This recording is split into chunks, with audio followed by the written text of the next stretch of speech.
en el orden del día vamos a continuar con una ponencia que nos la va a impartir la licenciada en nutrición Fernanda Cervantes. Ella tiene una maestría en trastornos de la conducta alimentaria y pues no les voy a platicar más, las voy a dejar en voz de ella y por favor les pido un fuerte aplauso para recibirla. Gracias.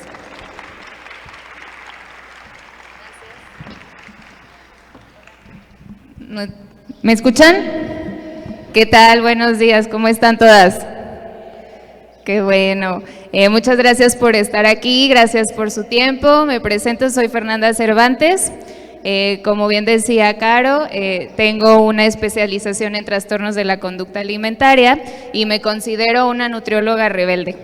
¿Por qué? Porque no doy dietas, ni me fijo en el peso de las personas para definir su salud, ni mucho menos su valía. Trabajo bajo un enfoque no pesocentrista de la nutrición y a lo largo de la plática va a quedar un poquito más claro qué es esto.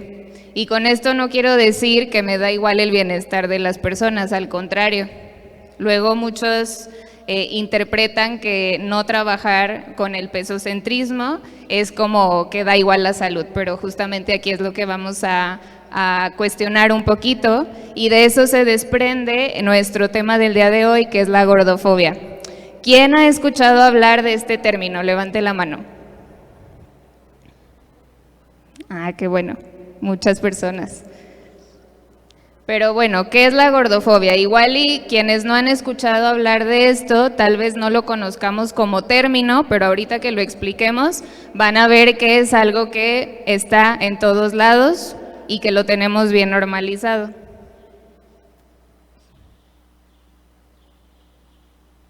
La gordofobia es un sistema de opresión que da como resultado el odio, rechazo y violencia hacia las personas gordas por el simple hecho de serlo. Y quiero resaltar que uso esta palabra, gorda o gordo, como un término calificativo, así como el ser delgado.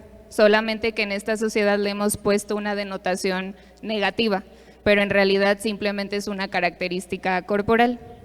Y la encontramos en todos lados, la tenemos bien normalizada y poco la hemos cuestionado.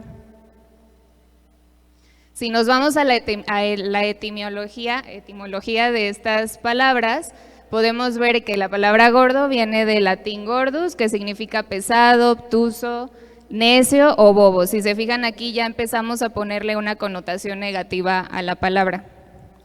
Y de la obesidad proviene del latín obesitas, que significa gordura, y la palabra obeso viene del latín obesus, que significa corpulento, gordo o regordete. Simplemente una característica corporal. Sin embargo, se va creando un estigma social en torno a esta característica y se va relacionando la gordura con una desviación o falla respecto a las expectativas que tenemos como sociedad sobre cómo se tienen que ver los cuerpos, que se relaciona un poquito también con lo que estaba hablando Hilda hace ratito y lo vamos a platicar más adelante. Entonces la gordura se empieza a asociar con una imagen corporal pobre, con tristeza, con pereza, con enfermedad, con fealdad también. Y de ahí se empiezan a crear todos unos discursos y el sistema es bien bueno para crear discursos justamente en donde operan de manera muy sutil para controlarnos de cierta manera y consumir también ciertas cosas. ¿Dónde la podemos encontrar? Desde instituciones sociales y la política, en la cultura, en los equipos de salud sobre todo, en la ciencia, pero no tan lejano, también en nuestras familias y en nuestros círculos sociales y amistades.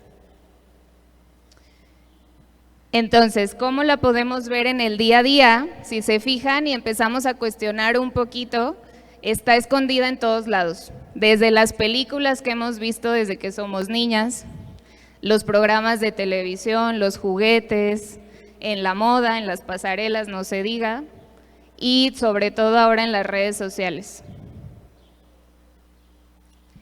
Pero si nos vamos un poquito con una lupa a reconocerla dentro del diálogo y el discurso y el lenguaje que tenemos en el día a día, se puede ver más o menos así. Comí como gorda, ¿no? Cuando nos referimos a que comimos mucho o comimos alimentos que consideramos no saludables. Deberías perder peso por tu salud, esa es como la más famosa y la que más se repite. Si perdiera peso se vería mejor. Qué bien te ves, bajaste de peso. A sudar la gota gorda, que lo buena onda no se ve en las fotos. Qué gorda me veo, ¿no? Cuando nos referimos hacia nuestro cuerpo como algo negativo, cuando no estamos cómodas con él. ¿Quién ha usado alguno de estos comentarios o ha recibido alguno de estos comentarios? Levante la mano sin vergüenza, aquí no venimos a juzgar.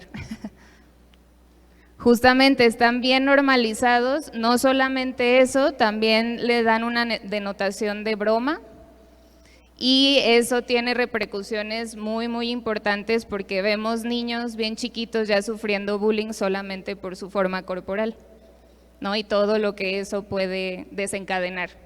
Entonces es una problemática social y cultural muy importante. Así se ve de otra manera el cómo vamos reproduciendo la gordofobia en el día a día sin darnos cuenta. Y hay dos discursos principales que están manteniendo y fortaleciendo este discurso de la gordofobia.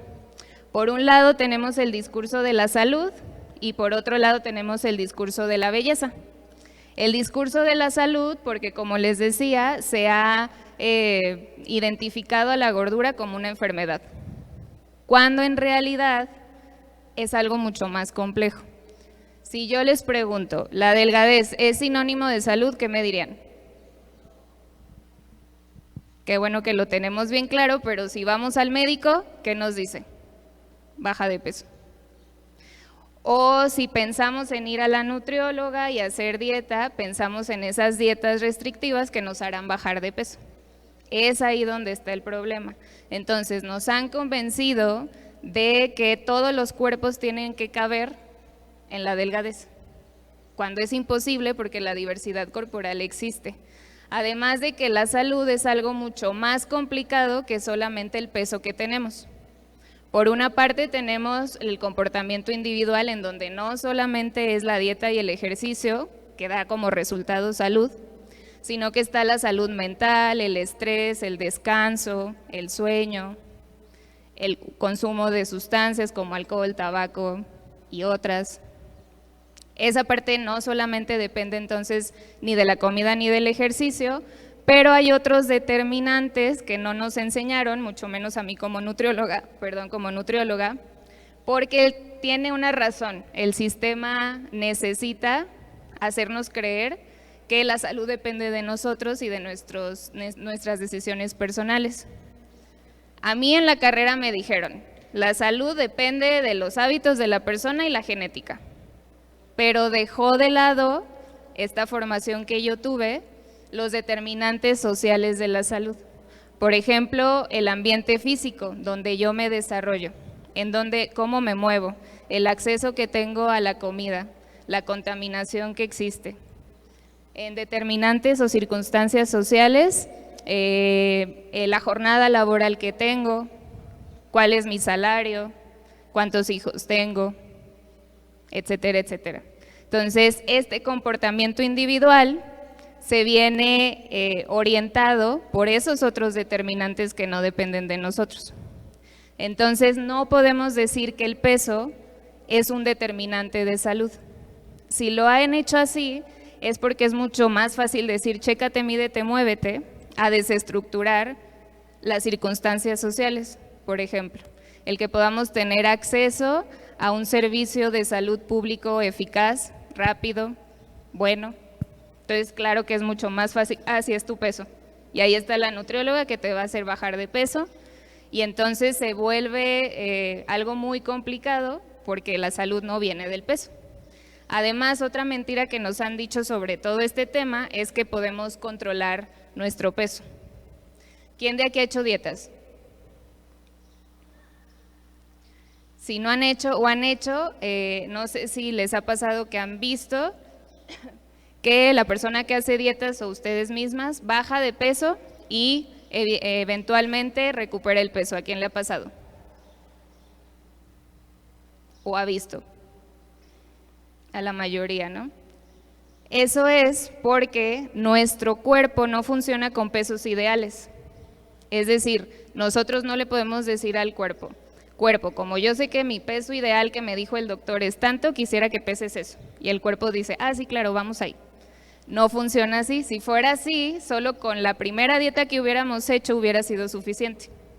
Sin embargo, el cuerpo, como les digo, no tiene un peso ideal, tiene un rango de peso natural, que se le llama set point. Este rango de peso natural, si se fijan, digo natural y no saludable, porque la diversidad corporal existe. O sea, ese rango de peso es diferente para cada quien, así como nuestras alturas. Y viene determinado principalmente por la genética. Es decir, yo mido 1,56 porque mi abuelita era chiquita también, no porque me dé 1,90 y yo de la nada salí chaparrita. Entonces viene determinado principalmente por la genética y no es estático. ¿Cómo se ve el set point? De que igual y me enfermé de la panza, me dio diarrea y vómito y bajé un poco de peso. Lo puedo notar, pero fue porque me deshidraté. Sin embargo, me recupero y recupero el peso. Entonces, ese set point se está moviendo. Es normal que vaya cambiando a lo largo del tiempo, ¿no? Porque no es la misma corporalidad que teníamos a los 15 años. El cuerpo cambia y eso es normal. Simplemente vivimos en una sociedad y en un sistema que nos ha castigado mucho que el cuerpo cambie, sobre todo a nosotras las mujeres, pero es normal que cambie. Y el set point se puede ver impactado por muchos factores, principalmente por cuestiones hormonales y metabólicos, que hubo un hipotiroidismo, resistencia a la insulina, por medicamentos también puede cambiar, y por hacer dieta. ¿Por qué? Porque cuando nosotros hacemos dieta, normalmente restringimos. No me dejarán mentir, aquí hay una nutrióloga también, nos enseñan en la carrera a dar dietas con menos calorías de lo que la persona necesita. Entonces empezamos a restringir y como este set point está regulado por la parte inconsciente del cerebro, él dice, se me está viniendo una hambruna. Él no sabe que el doctor dijo que era lo mejor bajar tantos kilos. El cuerpo no sabe que la nutrióloga nos dijo es que ahí vas a estar más saludable. O el cuerpo y la mente no sabe que dijimos es que me voy a ver mejor en ese vestido talla tal que ahorita no me queda. Él simplemente dice me tengo que proteger porque igual y mañana me quedo sin nada de alimento, de energía. ¿Qué hago? Me hago más lento y reservo más en forma de grasa. Por si mañana me quedo sin nada de energía, yo tengo cómo sobrevivir. Esto ha perdurado por mucho, mucho tiempo, es parte de lo que nos ha ayudado a evolucionar como humanos. Entonces, puede ser que venga una bajada de peso, pero eventualmente, como es imposible mantener esa restricción a lo largo del tiempo, se recupera el peso. ¿Por qué? Porque empezamos a comer como antes o incluso un poco más, porque ahorita vamos a ver qué pasa a nivel mental, y el cuerpo dice, perfecto, ya me está llegando otra vez energía, déjame, te llevo a donde yo estaba funcionando normal, porque aquí estoy casi como que a marchas forzadas, como que no tengo mucha energía. Entonces nos regresamos a donde yo me siento cómodo funcionando. Pero puede pasar que nos lleve un poquito más arriba, porque dice, si vuelve a venir otra hambruna, yo ya tengo un colchón para protegerme. Entonces este efecto rebote, si se fijan allá afuera, es como, se vive como un fallo, como que yo no lo hice bien, no me apegué a la dieta, pero en realidad es nuestro cuerpo protegiéndonos. Entonces se puede crear un nuevo set point y aquí viene la idea de necesito otra dieta. Entonces empezamos otra dieta, sea con una nutrióloga o no nos tenemos que ir más lejos, hay 1000 información en el internet de qué comer, qué no comer, tips para bajar tantos kilos en tantos días, y entonces se va creando un ciclo en donde esto nunca acaba. Y esto tiene relación con la gordofobia, ¿no? Porque lo primero que se le dice a una persona con cuerpo grande es baja de peso, pero seguramente esa persona ya hizo muchas dietas, ya lo intentó una y otra vez. Entonces es un constante fallo personal, ¿no? Se siente como un yo no lo estoy haciendo bien, ¿qué pasa?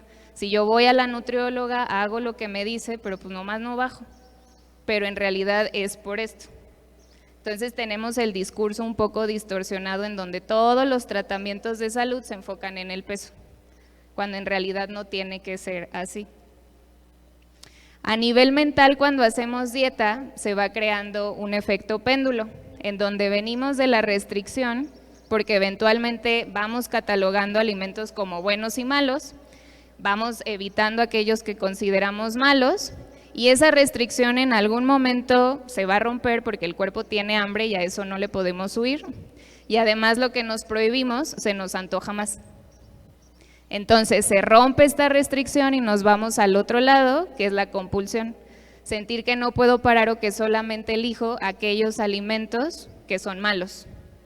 Entonces otra vez se crea como una cuestión de culpa interna de yo no me puedo autorregular, sigo necesitando la dieta, me da culpa y vuelvo a restringir.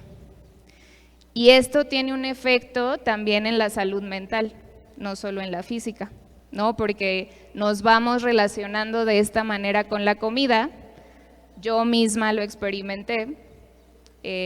Como les decía, tengo una especialización en trastornos de la conducta alimentaria y cuando la estaba estudiando me di cuenta de que tenía un problema, disfrazada o disfrazado de buenos hábitos y de buena salud. La nutrióloga que se cuida mucho, que hace mucho ejercicio y es muy constante, pero en realidad ya estaba rebasando la línea de la rigidez y de la obsesión, ¿no? Y entonces esto no es salud.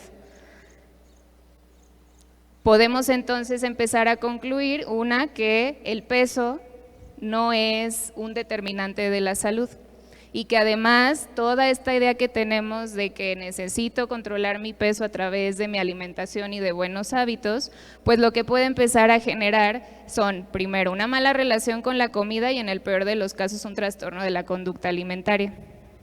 Y si cuestionamos un poquito más ese discurso que escuchamos allá afuera de cuídate por tu salud o baja de peso por tu salud, si le ponemos un traductor ya desde el cuestionamiento sería, no me importa qué hagas, solo sé delgada, solo cabe en este molde, no me importa si se te va tu salud mental y tu salud física.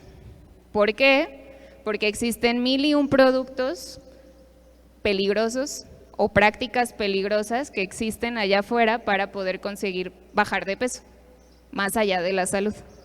Entonces, aquí la situación es empezar a entender, sobre todo como profesionales de la salud, que el bienestar de las personas no depende del peso. Y si hay una cuestión de salud, se puede hacer muchas otras cosas y no solamente o no poner el foco y el objetivo en la pérdida de peso, porque se puede mejorar la salud sin necesidad de que el cuerpo cambie. ¿Por qué? Porque la diversidad corporal existe. ¿Por qué? Porque el set point es parte natural del cuerpo y él se va a ir adaptando a donde él se va sintiendo mejor. ¿Sí? ¿Hasta aquí alguna duda? ¿Todo bien? Y por otro lado, como les decía, tenemos el discurso de la delgadez como canon de belleza, ¿no? Como esa figura a la cual alcanzar para poder pertenecer y ser aceptadas. Y aquí se desprende un concepto que me gusta mucho traer como aquí a la mesa, que es la violencia estética. Así como la gordofobia, tal vez no le hemos puesto nombre, pero la vivimos y la hemos vivido desde que somos chiquitas. Hablo en femenino porque las mujeres lo vivimos más y de una manera muy distinta que los hombres. ¿Qué es la violencia estética? Esta presión que existe justo sobre todo hacia nosotras las mujeres, para poder alcanzar ese estándar de belleza como prueba, y esto es lo importante, como prueba de valía y feminidad. Entonces, claro que queremos llegar a eso, porque claro que queremos ser aceptadas y queridas. Lo malo es que nos han condicionado todas esas cosas a través de nuestra apariencia. Y en realidad no tiene que ir por ahí, ¿no? Entonces esta gordofobia va creciendo todavía más, porque existe por una parte en las personas delgadas un miedo intenso a subir de peso y por parte de las personas de cuerpo grande pues un rechazo total hacia su cuerpo, ¿no? Como una culpa intensa por estar ahí, por tener un cuerpo grande como si fuera algo negativo. Esta violencia estética tiene 3 pilares principales, que es el racismo, la gordofobia y la gerontofobia. El racismo porque lo que se aspira es la blanquitud, la gordofobia porque es la delgadez y la gerontofobia que es el miedo a envejecer. Entonces, si se fijan, de estas 3 cosas se desprenden un chorro de productos en la industria cosmética y ya va creando discursos cada vez más sutiles. En procedimientos estéticos, por ejemplo, a mí me parece bien loco que exista la medicina antienvejecimiento y la medicina estética. Es como, ¿cómo no vamos a envejecer? Es como si nos pusieran una fecha de caducidad y tuviéramos que alargarla lo más posible con todos estos productos que existen en el mercado, que además es una industria que gana mucho, mucho, mucho dinero. Entonces, claro que les conviene que estemos incómodas con nuestro cuerpo. Entonces se crea un miedo a engordar, pero nunca es suficiente, ¿no? Porque hagamos lo que hagamos, siempre habrá algo que modificar, cambiarnos o hacernos. Y entonces de ahí se desprenden, como les decía, todos estos productos y procedimientos que podemos consumir para poder alcanzar ese canon de belleza, cuando en realidad lo importante es poder, siempre me gusta decirles, somos más que un cuerpo, porque nuestro valor no está en cómo nos vemos, pero somos un cuerpo. Gracias a él estamos aquí y es nuestra herramienta para vivir. Entonces, si nos preocupara nuestra salud, lejos está de la apariencia. Podríamos siempre, ¿cómo decirlo?, optar por prácticas que vengan de verdad desde el autocuidado y no nada más con la intención de verme de cierta manera. Como les decía, es normal que lo veamos desde este lugar porque al final nuestro valor se ha ligado a nuestra apariencia y somos seres sociales y claro que queremos ser aceptadas. Sin embargo, entender que hay una manera distinta de acercarnos a la nutrición, al ejercicio, no desde estas prácticas de castigo, de restricción, eso es lo importante.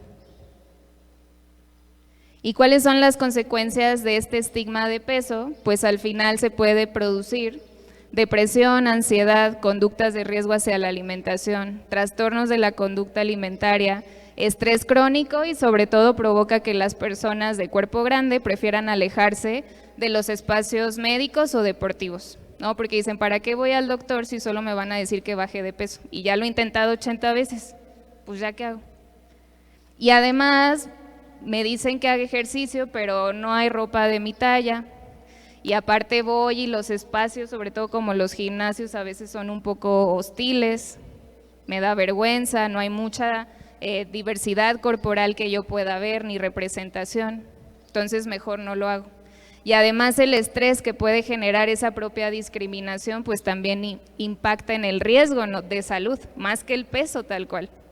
Entonces creo que hay un área de oportunidad muy, muy grande para, sobre todo los profesionales de la salud, ¿no?, para poder ver que hay otra manera de abordar la salud, porque no depende del peso. ¿Y qué podemos hacer para dejar de fomentar la gordofobia desde nuestra trinchera?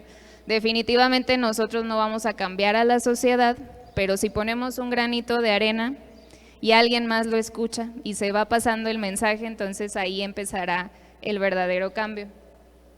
Primeramente, no opinar sobre los cuerpos ajenos. Con solo ver el cuerpo hay que recordar que no vamos a saber cuál es la salud de esa persona, cuáles son sus hábitos, si hace ejercicio, si no hace ejercicio, porque la diversidad corporal existe e incluso pueden existir 2 personas haciendo la misma cantidad de ejercicio, comiendo lo mismo y van a tener 2 cuerpos diferentes, porque la diversidad corporal existe. Pero sobre todo con esto de la violencia estética, si se fijan, hay un molde. O sea, hay cirugías que te hacen tener ese cuerpo y hay cuerpos parecidos en formas desde la cara y en el cuerpo, entonces eso es muy interesante. Reconozcamos que la diversidad corporal existe, cuestionemos nuestras propias creencias en torno al cuerpo y a la alimentación, que creo que desde ahí se puede comenzar. Dejemos de criticar nuestro propio cuerpo, recordemos que es normal que cambie con el tiempo y se adapte a lo que está pasando. Y sobre todo, recuerden que merecemos ocupar espacio en esta vida y habitar nuestro cuerpo en paz, porque al final la vida ya se nos está pasando y el sistema hace que estemos luchando contra él como si fuera el enemigo, pero como les decía, más bien es nuestra herramienta para poder vivir la vida. ¿Cómo lo podemos procurar y cuidar desde ahí? No desde la idea de necesito bajar de peso por mi salud, porque ese es el discurso que hoy está bien vendido. No, es que tienes que cuidarte, es que tu salud. Hay más formas de cuidar la salud, porque yo no estoy en contra de no hacer ejercicio o de comer verduras, sino que estoy en contra desde el lugar en del cual nos han hecho ver todo esto, que es desde el castigo, la restricción. ¿Sí?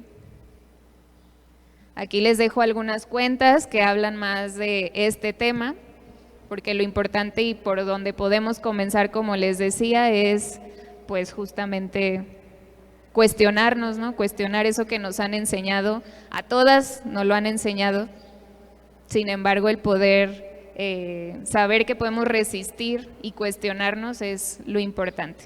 Y bueno, pues media hora es muy poquito para abordar este tema, pero aquí les dejo mi contacto por si tienen alguna duda o quisieran tener este acercamiento, ¿no?, hacia la nutrición desde este enfoque no pesocentrista y mucho más amable y compasivo.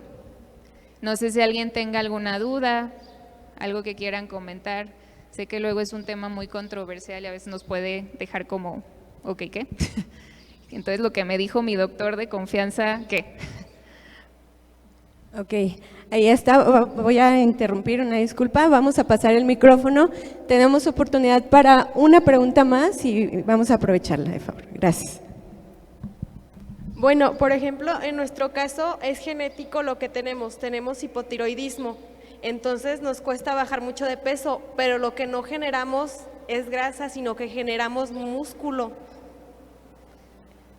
Sí, justamente como te decía, este set point puede estar impactado por cuestiones hormonales, en este caso el hipotiroidismo. Yo padezco de resistencia a la insulina y también me he encontrado con esta parte de que coma lo que coma, mi cuerpo sube de peso. Entonces lo importante justamente no es enfocarse en el peso, en este caso que tienes hipotiroidismo, la idea es ver de qué manera mejorar ese bienestar general, ¿no? Porque igual y el hipotiroidismo también tiene consecuencias en el descanso, en el sueño, que se te cae el cabello, que esto, que el otro. Entonces hay muchas cosas que poder hacer en torno a, y no solamente, incluso también adecuaciones en torno a la alimentación, nunca desde la restricción, sino desde cómo puedo incluir más alimentos, aquellos alimentos que sé que me vienen mejor, adecuados al hipotiroidismo, y desde ahí encontrar ese bienestar general, no tanto pensar que tu hipotiroidismo igual iba a mejorar si pesas tanto, porque como ya vimos no podemos controlar el peso ni saber hacia dónde va a ir. Entonces lo que podemos hacer es poner el foco y la energía en todas esas cosas que están alrededor y no en el peso. Ahí está, bueno, pues miren, vamos a despedir con un fuerte aplauso a María Fernanda Cervantes. Muy interesante la ponencia que nos acabas de entregar, y a nombre del Gobierno del Estado de Guanajuato, el Gobierno de la Gente y la Comisión de Deporte, te queremos entregar este reconocimiento por lo que nos acabas de compartir y por que podamos aprender a amar nuestro cuerpo. Muchísimas gracias.